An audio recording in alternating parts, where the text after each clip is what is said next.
వెనకట లీడర్లకు ఇప్పటి లీడర్లకు మస్తు ఫరక్ ఉన్నది. పాత లీడర్ సభలు ఏమన్నా ముచ్చట చెప్పాలంటే మాటకు నడమ 10-20 సెకండ్లు ఆలోచన చేసి మాట్లాడేటోళ్ళు. అబ్బా ఇంకెప్పుడు మాట్లాడతాడో ఏమో జప మాట్లాడవచ్చు కదా అని ముంగడ కూర్చున్న వాళ్ళకు కోపం వచ్చేది. మస్తు ఆచి తూచి మాట్లాడేటోళ్ళు. కానీ ఇప్పటి లీడర్లు అట్లా కాదు, మాటలతోనే మాట పెడుతుర్రు. ఇక చూడుర్రు ఎట్లయితున్నదో లడాయి. ఆగో ఓ దిక్కు చెయ్యి పార్టోళ్ళు, ఇంకో దిక్కు పువ్వు పార్టోళ్ళు, రెండు దిక్కులకు లొల్లి గట్టిగానే అయ్యింది. నడమ పోలీసోళ్ళు గిట లేకపోయింటేనా ఇరుగమరగా దాచుకునేటోళ్లే కావచ్చు. సీఎం సారును పట్టుకొని ఎంపీ ఈటెల ఎట్టబడితే అట్లా మాట్లాడిండని చెయ్యి పార్టీలకు గట్టిగానే కోపం వచ్చింది.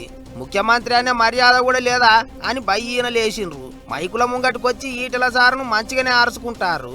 బీజేపీలో ప్రెసిడెంట్ పదవి దక్కట్లేదని ఆ ఆక్రోశాన్నంతా మిగతా వేల మీద కక్కే ప్రయత్నం చేస్తూ ఉన్నాడు. జనరల్గా ఈటెల రాజేందర్ గారు నాకు గౌరవం, కొత్త పార్లమెంటరీ లాంగ్వేజ్ వాడే అలవాటున్న వ్యక్తిగా నేను గౌరవిస్తాను. కానీ నిన్న ఇవాళ ఆయన మాట్లాడుతున్న భాష, వాడుతున్న భాష, ఆ దిగజారుడుతనం దేని వల్లనో అర్థమవుతలేదు.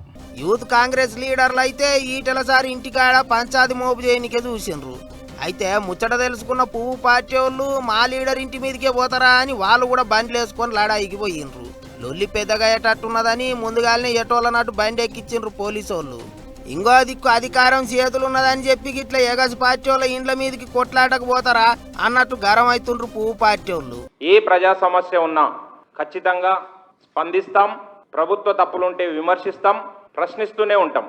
కానీ వీటిని తప్పుపట్టే విధంగా తెలంగాణ రాష్ట్రంలో అధికారంలో ఉన్నటువంటి కాంగ్రెస్ ప్రభుత్వంలోని పెద్దలు, అదేవిధంగా కాంగ్రెస్ పార్టీలోని నాయకులు బజారు రౌడీల్లాగా ప్రవర్తిస్తున్న తీరుని సభ్య సమాజం మొత్తం ఖండించాల్సిన అవసరం ఉంది. ఇప్పటికే చెయ్యి పార్టీ దిక్కుకేంచి ఆయితారం మాపటీలు మైకుల ముంగటికొచ్చిన జగ్గన్న ఈటెల సారును పొరక సాపించిండు. తిట్టుకునే పోటీలు పెట్టుకుందామా చెప్పుర్రే అన్నట్టు పిలిచిండు. ఎందుకు ఫీల్ అవుతున్నావు ఈటెల రాజేందర్? నువ్వు ఎందుకు ఫీల్ అవుతున్నావు? నేను కౌన్సిలర్ ఉన్నప్పుడు నువ్వు ఇంకా రోడ్డు మీదకే రాలేదు. ఇది చదువుకుంటున్నావు, నీకెంత అంత అవసరమా నీకేమన్నా? నువ్వు కౌంటర్లో మమ్మల్ని కాంగ్రెస్ వాళ్ళని తట్టుకోలేవు ఈటెల రాజేందర్. నువ్వు ఒక్క పదం వాడితే మేము 10 పదాలు వాడతాము. నువ్వు ఒక్క తిట్లు తిడితే 100 తిట్లు తిడతాము. అటు కారు పార్టీ వాళ్ళు కూడా సందు దొరికితే చాలు సర్కారు వాళ్ళ మీద బాణాలు వేస్తుండ్రు, మాటల తూటాలు పేలుస్తున్నారు. లీడర్లు మైకుల ముంగటికి వచ్చిండ్రు అంటే చాలు ముచ్చట్లు ఏటేటు తిరిగి ఎద్దెలుస్తలేదు. గెట్టు పంచాదులు పెట్టుకున్న పాలోళ్ళ తీరుగా వెనక ముంగట ఏం చూసుకోకుండా ఆడిపోసుకుంటారు. ఎలక్షన్లు లేవు, ఏం లేవు, మరిగా ఇప్పుడే గీ రీతిన దుబ్బెత్తి పోసుకుంటే అసలు టైంలో ఇంకెంత ఎత్తెత్తి పోసుకుంటారో ఏమో అనుకుంటారు ఇప్పుడు పబ్లిక్.